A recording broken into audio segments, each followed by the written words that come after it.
to the Prophecy Club. Yes, I know there's lots of things going on in the world with Syria, and I talked about that, and I may interrupt this series that actually we've already started, talking about the Ark of the Covenant, and also other discoveries that Ron Wyatt have made. Now, let me explain why I'm about to do what I'm going to do.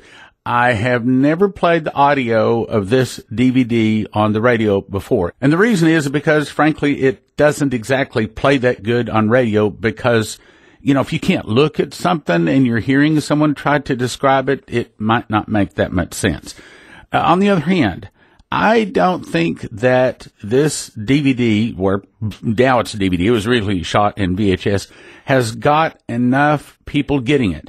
In other words, I tried to tell you how good it is, but I don't think you really understand, so I'm going to actually play the audio. Now, let me explain what it is, because I think once you hear the audio, you're going to say, oh my goodness, you're right. I need to see this video. All right, so here's the situation. Spring 1991, by the hand of God. I did talk about that a little bit, but I think this has to do with winning a lot of souls. The reason God sent Leslie and I on this 2-week tour. Spring 1991, Leslie and I went on a 2-week tour with Ron Wyatt. And every time he talked, I had this video running. And unfortunately, it is 1991, so you can hear the motor running of the VHS in the background. And, you know, it wasn't all that great quality compared to the fancy electronics we have in the cameras today, 4 chips and the like.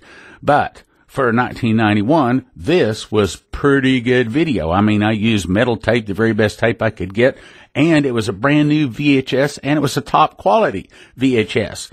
Again, I think it was all the hand of God. But I'm going to go ahead and play the audio, and this may stretch through several broadcasts. But I think once you get a taste of what is on this video, you're going to have it. And no, it's not professional, it's amateur, but it's me in 1991 when I had no idea I would ever be in the ministry. Prophecy Club didn't start till 1993. But I think once you hear what we are simply talking about, you're going to have this, what it's going to come to you on video because we've upgraded it from VHS up to DVD. Now, here's the deal. We're putting together, you're going to get 4 discs for a gift of $40. You're going to get this one that was shot in 1991, upgraded to DVD, called Archaeology Confirms the Bible. Another DVD that I did in 2012 called Noah's Ark Confirms the Bible. And it's explaining specifically in pictures, a lot of pictures, showing all about Noah's Ark, what I saw there. Then you're going to get 2 discs made by Michael Rood called End Times Archaeology. The second one is called The Dead Sea Scrolls. 4 discs, valued at $80 for a gift to the ministry of $40. Yeah, it's good for us, keeps us going, but I think you're going to really want to see this information. That's the reason I'm putting it out. I'm going to go ahead and put it on the air. So there's going to be some dead spots. There's going to be some spots where you just hear the motor of the VHS running. But if you'll be patient, if you'll trust me, if you'll place this order, if you'll get this, when you watch it, you will be very glad you have your own personal copy of it. Let's go listen to Ron Wyatt on the DVD that I personally made called Archaeology Confirms the Bible. But again, if you look out over there, deep caverns have been run into those rocks. A lot of water's flowed there. And then it came down and hit here and went on out into the desert. Are working on in trying to reproduce the things that are mentioned in the Bible is giantism in human beings, and of course, if there were giant men, it follows that there were giant animals, and vice versa. Now, in Australia, where Dr. Roberts comes from, they have found wombats that stand 8 feet at the shoulders. They're 8 feet tall. At the present time, they're about 18 to 24 inches tall. They have found orangutan skeletons that are 14 feet tall. And they have found giant sloths, giant cave bears, all kinds of giant animals. Now then, one thing is missing in all of this that they have found, and that's kangaroos. Nobody has ever found and identified a giant kangaroo. But yet they have found thousands of giant dinosaurs, Allosaurus, T-Rex, and all of these. Now, if you will look carefully at the skeletons of these dinosaurs, you'll find that they are identical to the skeleton of the kangaroo. They have the massive legs, thighs, strong tail, and all of that, and they have the small arms. Now, the conclusion that you cannot escape reaching is that either kangaroos are a post-flood creation, or their skeletons are out there among all of the other skeletons of the animals that died during the flood. So what we have here is a misidentification of these animals. It's quite simple in these bone deposits to, shall we say, choose to connect these bones in manners that they were never connected in a living animal. The two men that led out in finding dinosaurs for the Carnegie Museum of Natural History in Philadelphia, shall we say, they got a large bonus if they came up with some real spectacular animal. One of them took some extra bones that he had that he couldn't find the rest of the parts to. He took them over to his opponent or his competitor's area and kind of, buried them. And the guy found them, put them together, and named them something. I forget what it is. But later, the other fellow told him exactly where they came from, gave him photographs of the disarticulated bones, in other words, the loose bones. But that critter is still in the museum in Philadelphia, and it's still named, and it's still spoken of as an actual animal. Now then, there have been few human giant skeletons found that have been identified as such. There's some. They have found molar teeth, human molar teeth that are 6 times larger than normal. And so anyway, one of the things we have been praying about and asking God to help us find is a giant human skeleton. Now, I know in this group here we have folks of different opinions, and I don't have any problem with that. I know this, that a lot of this stuff, including Noah's Ark, you can get to heaven without knowing anything about it at all. Okay? What we need to know is that we are under a death penalty because we are habitual sinners. But in the name of Christ and in His blood, we can go to the Father and ask for forgiveness and rehabilitation. And He will accomplish that for us. That gets you salvation. These other things, however, can be very effective in getting people's attention. There's over 5 billion people on planet Earth, and most have no idea of the plan of salvation, no idea of the true God, no idea of Christ. How on earth can these people be approached? How can you get their attention? How can you get them to listen? What do you say to them if you can get them to listen? Some things you can take a shot in the dark at, but somebody's eternal life you had better not take a shot in the dark at. Okay? So God has preserved the things that you're going to see many of on this trip to get the world's attention. In Jeremiah chapter 16, verse 19 through 21, He says that I will draw all of the Gentiles unto me. These are unbelievers. And He quotes them. He says, they will say, Surely our fathers inherited lies, vanity, and things wherein there is no profit, and have made gods unto themselves that are not gods. It's going to take something pretty spectacular to get people to admit that. I mean, put yourself in these folks' place. We're very reluctant just to say, I'm wrong, I made a mistake. That doesn't come easy, but here these people are freely admitting that their parents had been deceived and had passed it on to them. So God is going to do something very spectacular, and we're told in the 2nd chapter of Joel that He'll pour out His Spirit without measure upon all flesh. Now, Peter said that this thing that was spoken of by Joel is fulfilled today. However, the Holy Spirit was poured out on those that had been baptized and upon whom the apostles' hands were laid.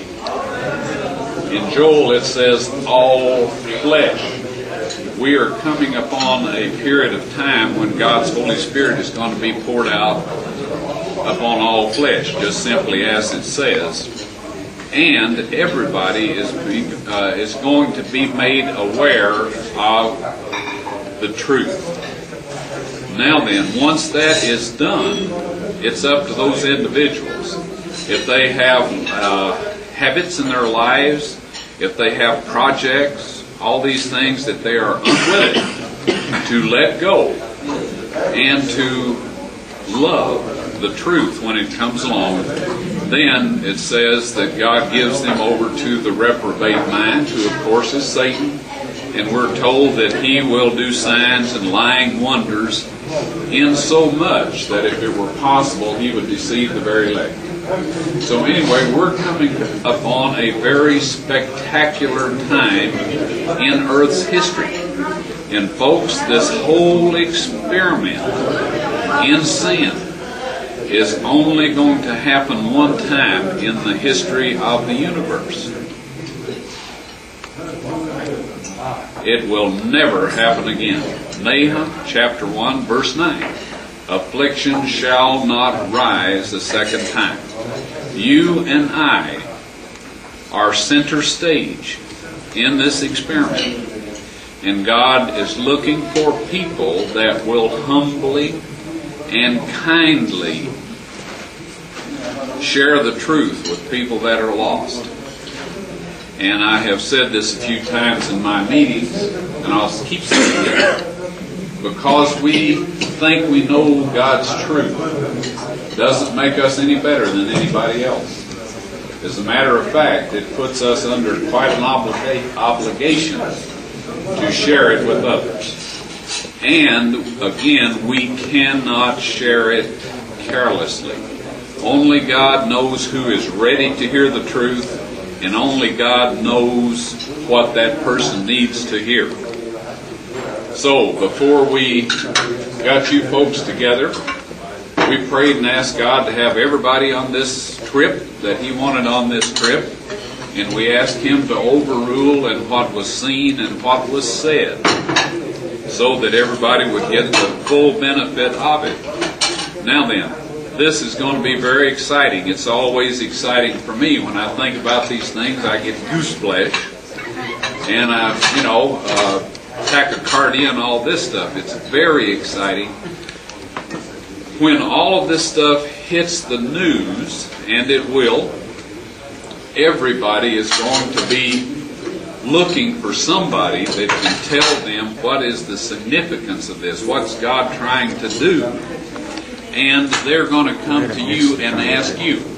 But I want to make one point here, and that is, all of you that are parents, you would not send your child to somebody that you knew would deceive them. If you are willing to do that, then you're sick, desperately sick. God will not send an honest-hearted inquirer for His truth to somebody that is careless or indifferent as to how they answer these people's questions. He will send them to somebody that He can speak through to give these people what they know to be saved. So we need to lay our pride and a lot of times our preconceived ideas aside and let God work through us and in us to make us effective soul winners. So that is what this whole trip is all about. And every evening we'll take time to go over some subject. Tomorrow night we're going to talk about Noah's Ark. Dr. Roberts here is researching it. We have researched this. It's always good to have an honest second opinion. And Dr. Roberts is an honest individual. And, shall we say, he has an excellent turn of phrase. The way he states these things gets the point across quite effectively, in my opinion, a lot better than I can. So I'm sure that he's a godsend to this. And tomorrow night, we'll give him a chance to share with you his research on this. And, of course, we will answer your questions on that. Okay, does anybody have any questions on these bones that you've seen? We found them in Nevada, in the USA. It makes it quite easy, or other than the distance factor, makes it quite easy to go dig them up and document them carefully, which is something that we have to do with everything that we do.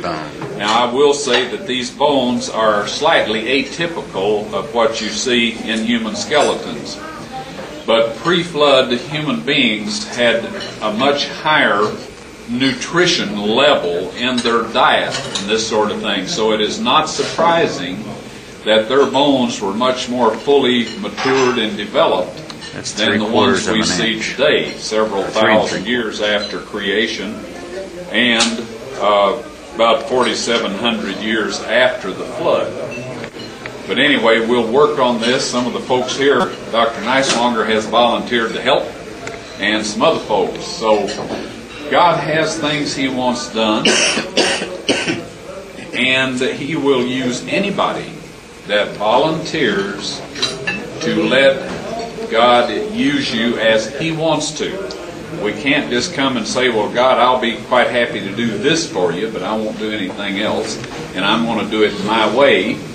If that's the attitude we approach Him with, He'll find somebody else that is of a different attitude.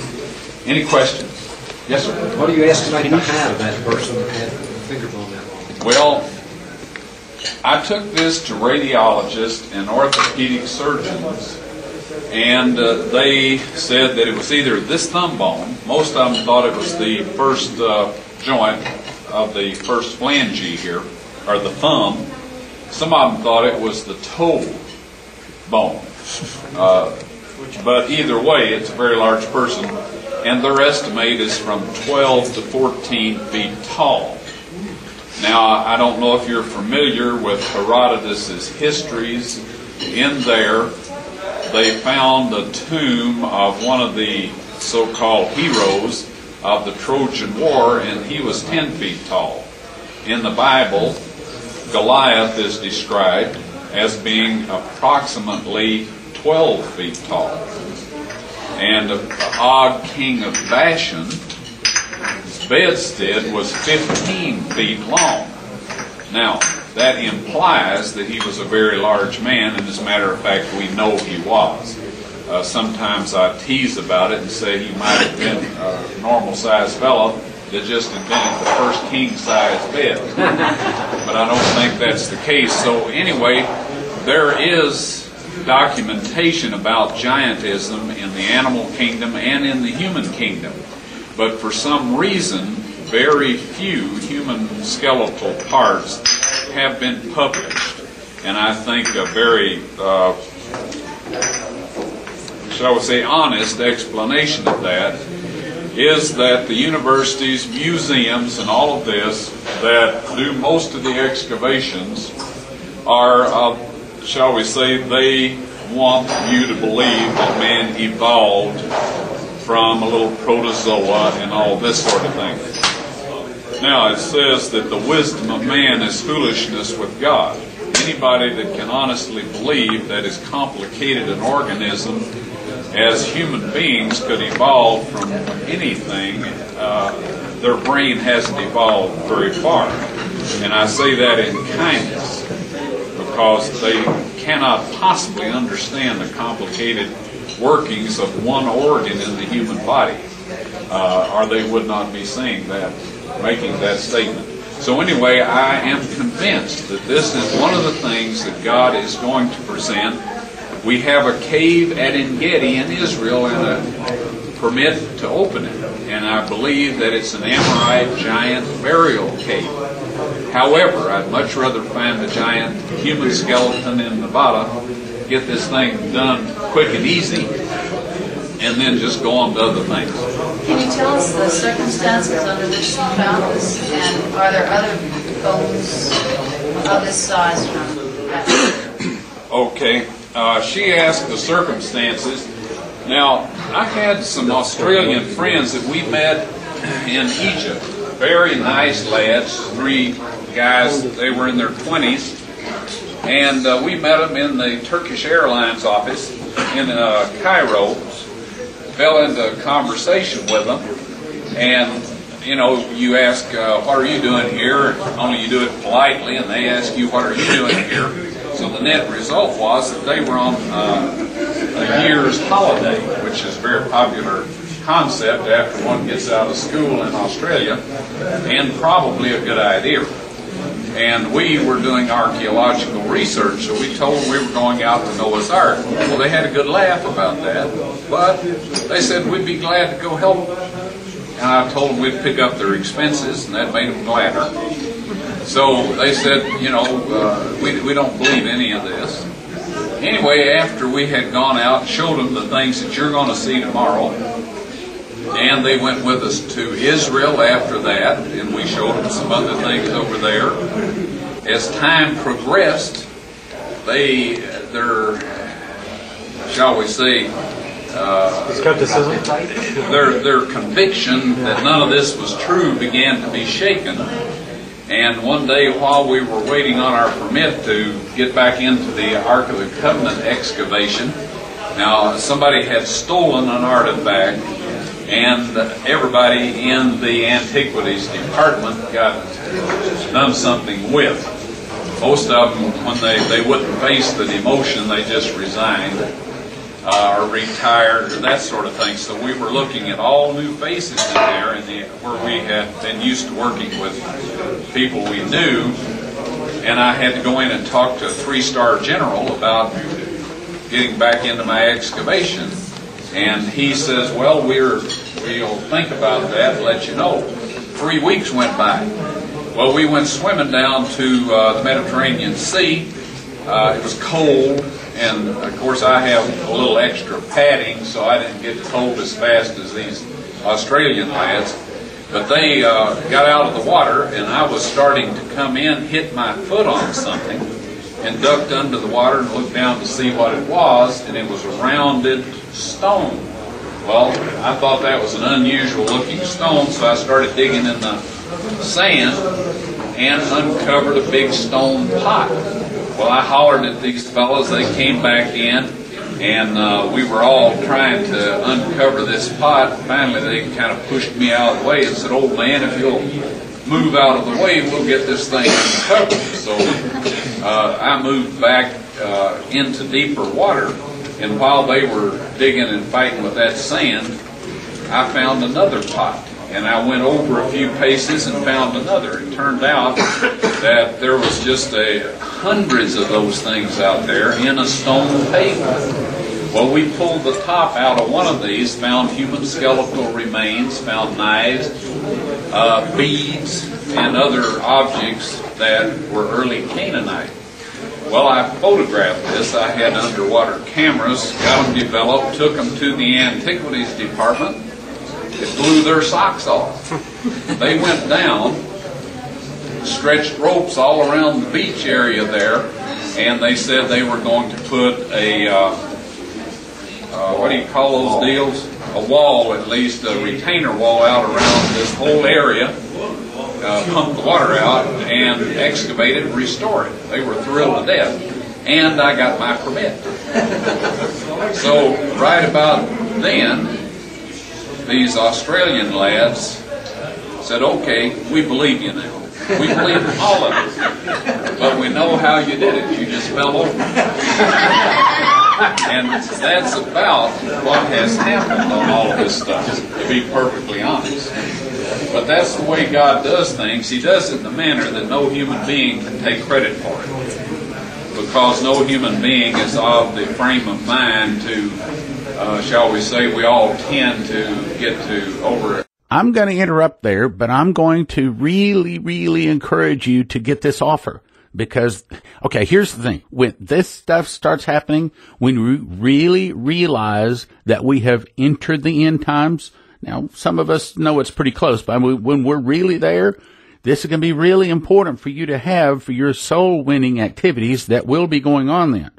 First DVD is the amateur DVD, actually it was VHS, turned into DVD, called Archaeology Confirms the Bible. I promise you, you will be impressed with it, even though it was made in 1991. Next one is me talking in 2012 explaining about Noah's Ark, called Noah's Ark Confirms the Bible. Third one is 2 DVDs made by Michael Rood, End Times Archaeology, and the Dead Sea Scrolls. That's 4 discs, gift of $40. I promise you will be very glad you get this offer.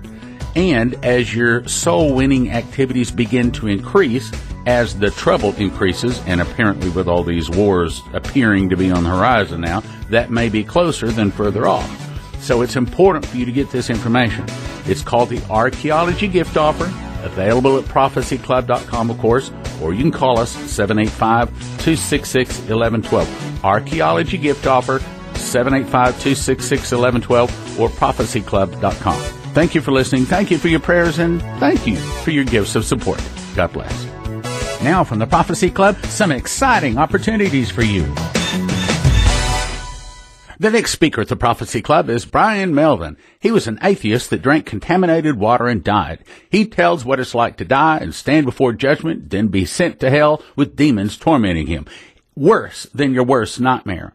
First talk is Hell in a Box. Topics: reliving my evil past, what it was like to die, first tricked inside a cell, tour of the pit, woman arriving in a cell, sex offenders in hell, rescue by Jesus. Then he was taken to heaven. Next talk is From Hell to Heaven. Topics: life after hell, the PSTD of hell, translated to heaven, match it with the Bible, Jesus the Son of Man, land of liquid love, field of reunion and reconciliation, know everything in heaven, the grand estates, the river of life, glowing for 3 days upon his return. That's Brian Melvin, Sunday morning, April 30th, at the Prophecy Club, 2540 K Avenue in Plano. Be seated at 8:30, speaking from 9 to noon. No charge. See you there!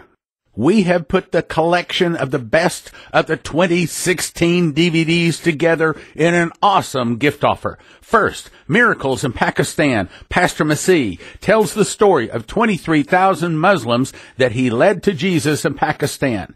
Then in his DVD, Visits to Heaven and Hell, tells about going to heaven once and twice to hell, and it will scare.